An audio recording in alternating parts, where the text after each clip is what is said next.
Termina el Evangelio de San Marcos diciendo: ellos salieron a predicar la conversión, echaban muchos demonios, ungían con aceite a muchos enfermos y los curaban. Yo creo que aquí se centra la esencia del ministerio sacerdotal. A veces nos hemos dedicado mucho a tener grupos. No, gracias. Mi hermano estaba ahí cogiendo patatas en el campo. De verdad.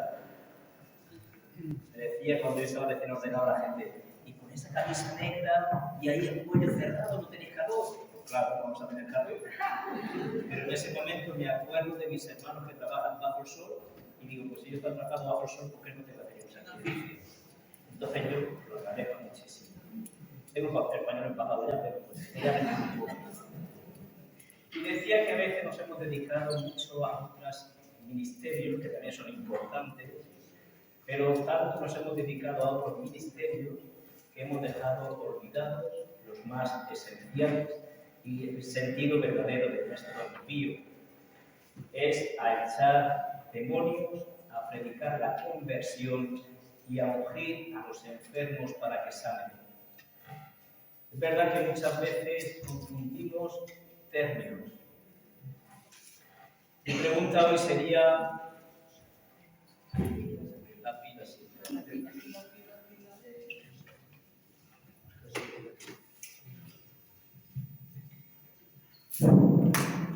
Mi pregunta hoy sería: ¿somos criaturas de Dios? ¿Todos sí o no? Sí. ¿Somos criaturas de Dios, sí o no? Sí. ¿Pero somos todos los hijos de Dios? Sí. Uy, antes lo decimos tan fuerte. ¡Sí! Hay interferencias ahora. ¿Somos todos hijos de Dios? Sí. Un momento.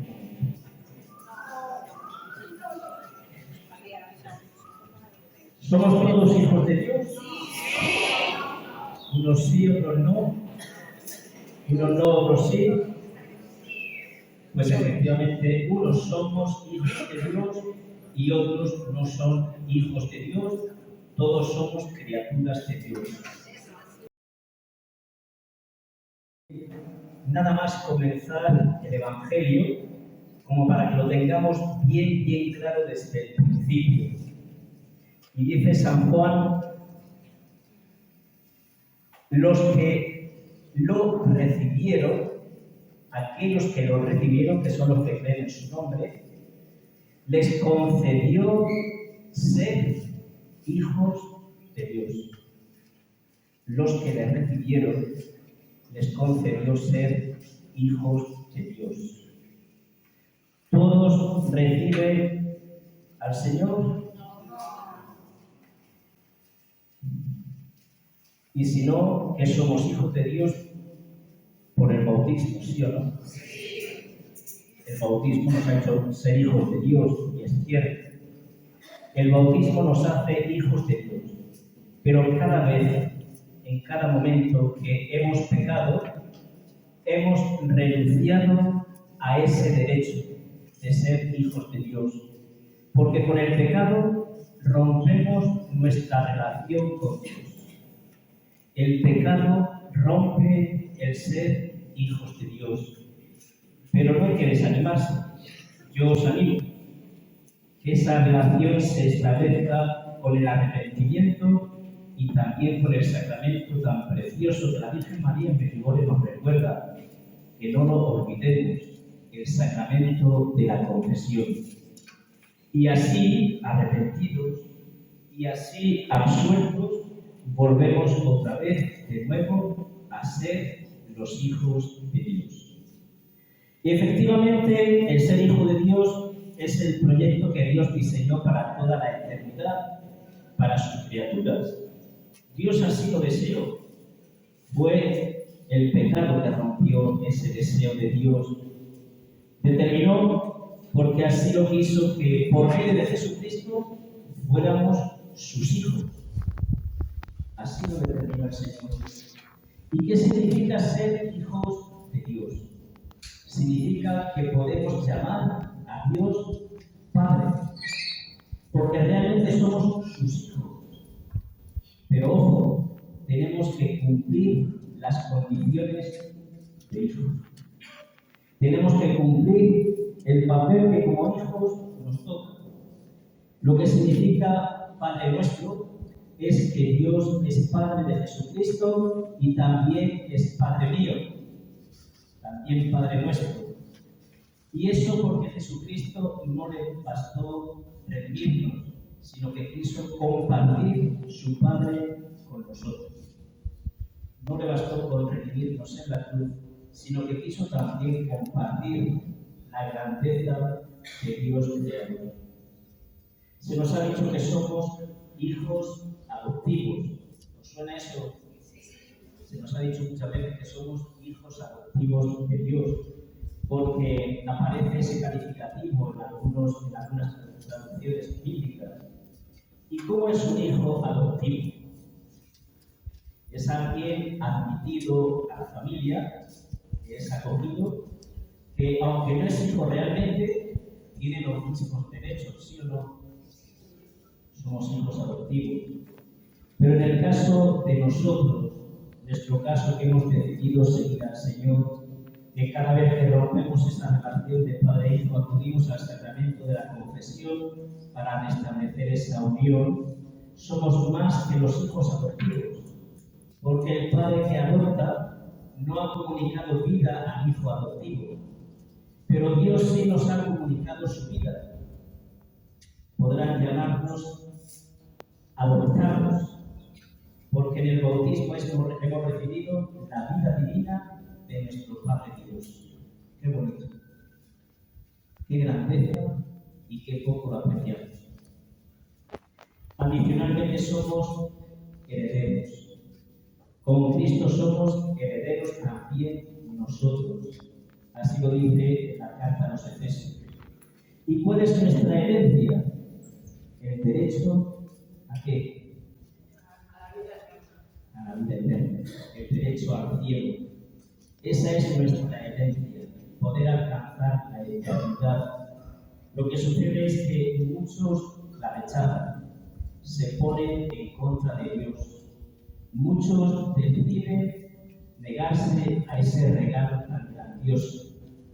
O la cambian por baratijas, por los placeres y por apegos materiales, por el pecado.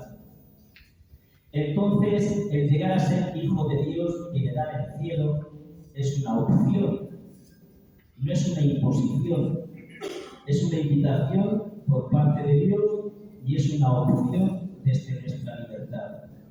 Una opción abierta a todos, inclusive a los no cristianos. Una opción abierta a aquellos que no están bautizados, pero que son invitados a participar de este gran misterio y de este gran regalo.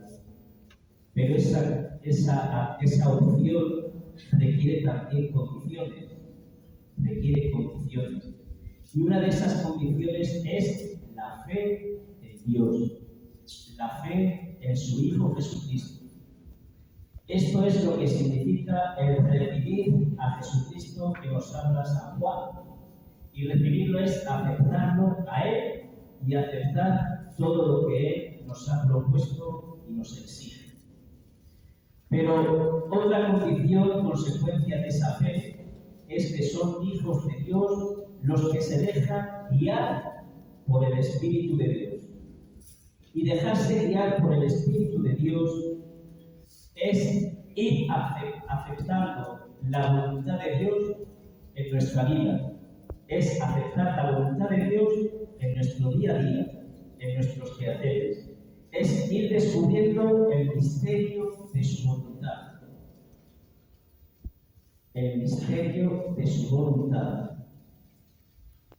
A veces las enfermedades nos hacen también rebeldes, porque pensamos que Dios envía la enfermedad.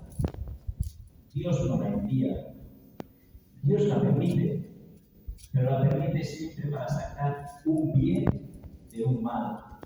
Y si nosotros aceptamos en ese misterio y en voluntad la voluntad de Dios, Dios hará que ese sufrimiento, en esa aceptación, no caiga en saco roto. Así podremos llegar a ser santos e irreprochables ante Él por el amor, como lo decía la segunda lectura de la carta a los Efesios, y así recibir la herencia prometida en el cielo, en el momento de nuestra muerte, y la gloria de la resurrección al fin de los tiempos, en el juicio universal. Ese es el camino de los hijos de Dios. No hay otro. Jesucristo nos dijo: yo soy el camino, yo soy la verdad, yo soy la vida. No hay otro camino. El demonio no se engaña. El único camino para llegar a Dios es Jesucristo. Yo soy el camino, la verdad y la vida. Pero si nos quedamos siendo solo criaturas, nos perdemos y nos perderemos todo esto que el Señor nos ofrece y nos quiere regalar. No me extiendo más porque ya está hablado encima, pero le pedimos a la Virgen María, nuestra Madre, ella que es una Madre amorosa, ella que vela y se desvela por la salvación de sus hijos. Cuando le dijeron los videntes en el lugar a la Virgen María: Madre, ¿por qué vienes tantas veces en estos tiempos, en estos últimos tiempos, vienes tantas veces a la tierra? Y la Virgen le dijo: porque las almas de mis hijos, porque, perdón, las puertas del infierno están llenas de las almas de mis hijos. Y la Virgen sufre, pero no puede hacer nada porque es la voluntad nuestra la que nos guía al cielo o al infierno. Pidámosle al Señor que nos dé fortaleza para atarnos a Él, no importe nuestra condición personal en este momento. Lo que hemos dicho al mediodía, que podamos perseverar en el Señor hasta el final. Como dijo Santa Teresa antes de morir: al fin muero, hija de la Iglesia. Porque nosotros también queremos al final de nuestros días, perteneciendo a esta Iglesia que es la Iglesia de Dios, la Iglesia de Cristo, la Iglesia de Dios. Y así sea.